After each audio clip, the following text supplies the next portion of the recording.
जय हिंद, नमस्कार। जो हिंदुओं के साथ कश्मीर में हुआ था 1991 में, मैंने लगातार तब से एक बात चेताई है कि वही चीज भारत में, हिंदुस्तान में किसी दूसरे प्रदेश में ना हो। लेकिन आज बंगाल के अंदर वही स्थिति पैदा की जा रही है। उससे पहले भी छुटपुट कई छोटी छोटी जगहों पे हिंदुओं का पलायन कराया गया मोहल्लों से, और आज स्थिति यह आ गई है कि हिंदू बंगाल से पलायन करेंगे। 1946-47 में जो पलायन करके आए थे उस समय के ईस्ट पाकिस्तान से, अब आज वो यहां से भी पलायन करेंगे।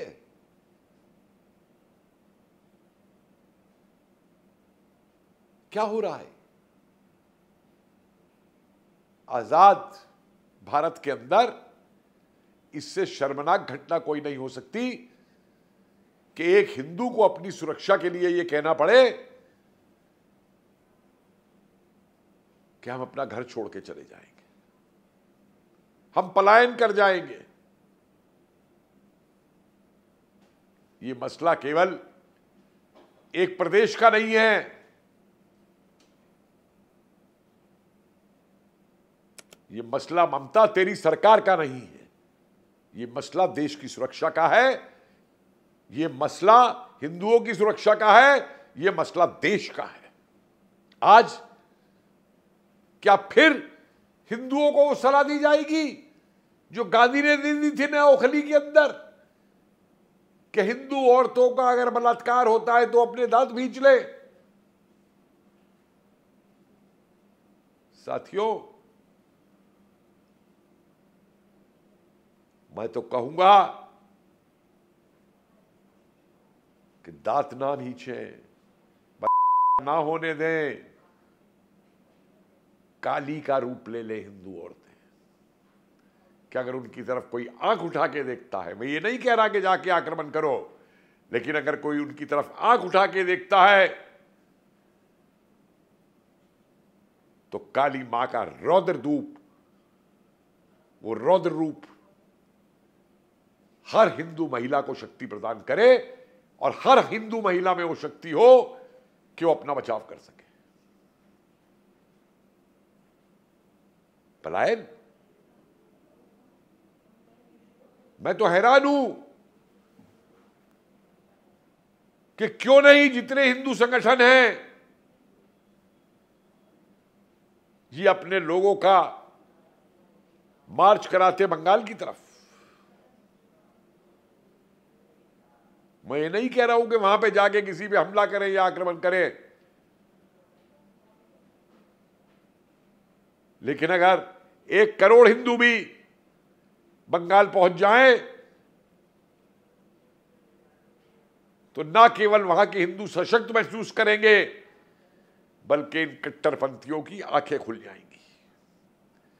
ये जो कट्टरपंथी बैठे हैं बंगाल में, ये तो आंखें बिछाए बैठे हैं कि कब बांग्लादेश की तरफ से वो गजवाए बंगाल, गजवाए हिंद करने वाले अंदर आए।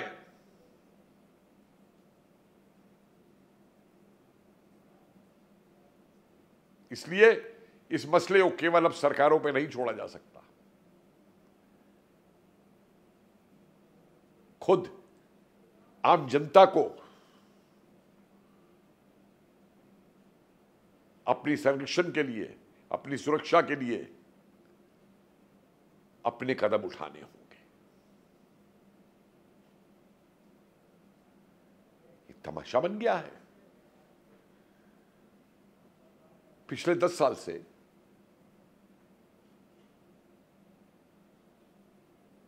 जो रोहिंग्या बांग्लादेशी की घुसपैठिए घुसाती आई थी सरकारें, कांग्रेस की, सीपीएम की, टीएमसी की, आज ये तांडव उन्हीं की शय पे हो रहा है। ये तांडव अल कायदा और ISIS और हमास के लोगों की शय पे हो रहा है। 1918 में ही ये देखने में आया था कि रातों रात ये आते हैं, भाषण देकर के सवेरे 5 बजे निकल जाते हैं और उन भाषणों में ये बोलते थे कि हमने सीरिया में क्या किया, हमने अल कायदा की तरफ से क्या किया। जिनको यहां के कट्टरपंथी शरण देते थे, बुलाते थे, और आज वही शर्म जो ये इनको शरण देने वाले हैं कट्टरपंथी, ये बंगाल की सरकार में बैठे हुए हैं। वो एक सांसद, वो क्रिकेट खेलता था पहले, वो क्या पठान, वो ट्वीट कर रहा है आज, very calm afternoon having a cup of T. हाँ, तू चाय का प्याला पी रहा है, बड़ा शांत प्रिय दोपहर है बंगाल के अंदर, जब बंगाल में हिंदुओं के खिलाफ आग लगाई जा रही है, उनका कत्लेआम करने की बात हो रही है। और ममता के मुंह से जबान नहीं निकलती। अरे तू अपने लाखों कैडर को तू सड़क पे बाहर निकाल देती है। तू इस हिंसा को रोकने के लिए जो ये हिंसा कर रहे हैं कट्टरपंथी, जो तुझको ही खा जाएंगे, उनके खिलाफ तू अपनी पार्टी के कैडर को बाहर नहीं निकाल सकती। और लानत है उस हिंदू के ऊपर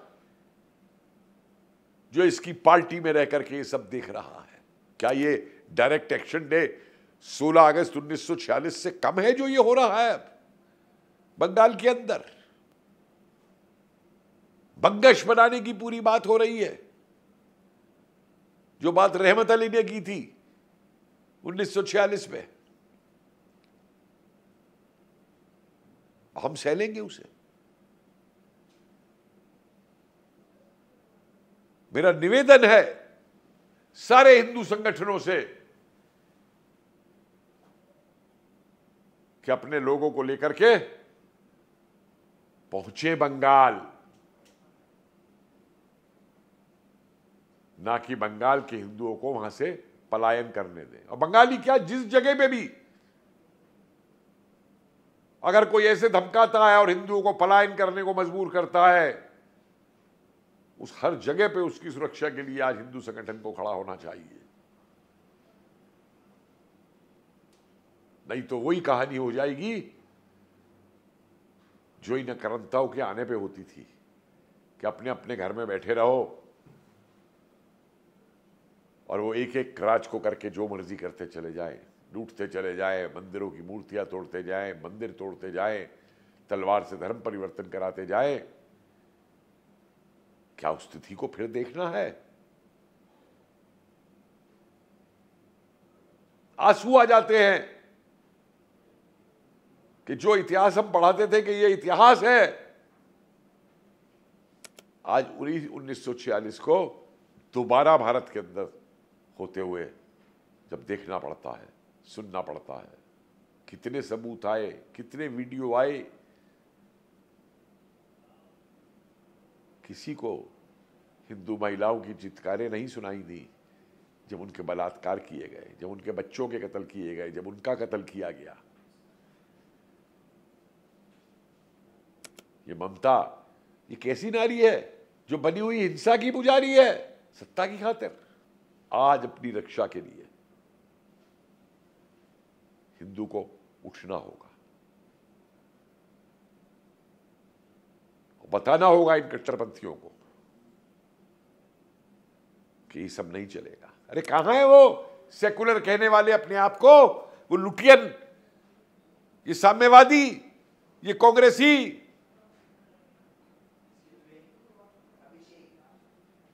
जिन्हें ये दिखाई नहीं देता कि हिंदुओं का कत्लेआम हो रहा है, हिंदुओं को पलायन कराया जा रहा है, क्योंकि सत्ता की हवस इनके दिमाग पे छा गई है।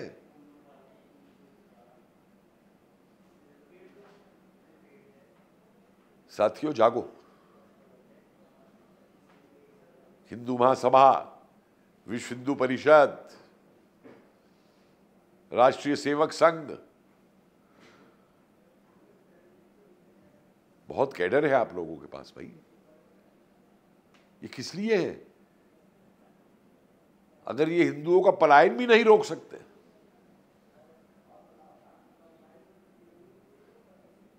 तो जब ये अपने आप को गाजी कहने वाले AK-47 लेके उतरेंगे भारत में गज़वा हिंद करने के लिए, तब क्या करोगे? अपने बचाव में जवाब भी नहीं दोगे।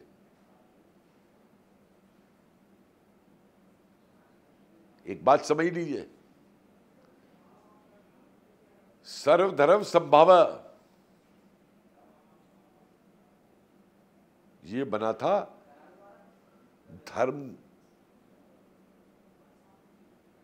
धर्मों की प्रगति के लिए।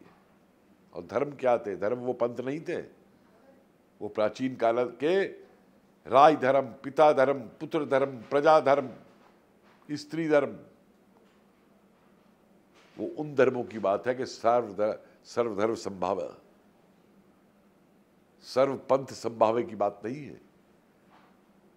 और खास तौर से ऐसे पंथ जो हमको काफिर बोलते हो, जो गज़वा हिंद की बात करते हो, जो तलवार से अपने आप को फैलाते हो, तो उनसे बचाव जरूरी है। मैं हमले की बात नहीं कर रहा किसी के ऊपर। क्यों नहीं सारे हिंदू और संगठन सामने आके एक आवाज में कह सकते कि हम बंगाल में वो नहीं होने देंगे जो कश्मीर में हुआ था, और बंगाल से किसी हिंदू का पलायन नहीं होगा।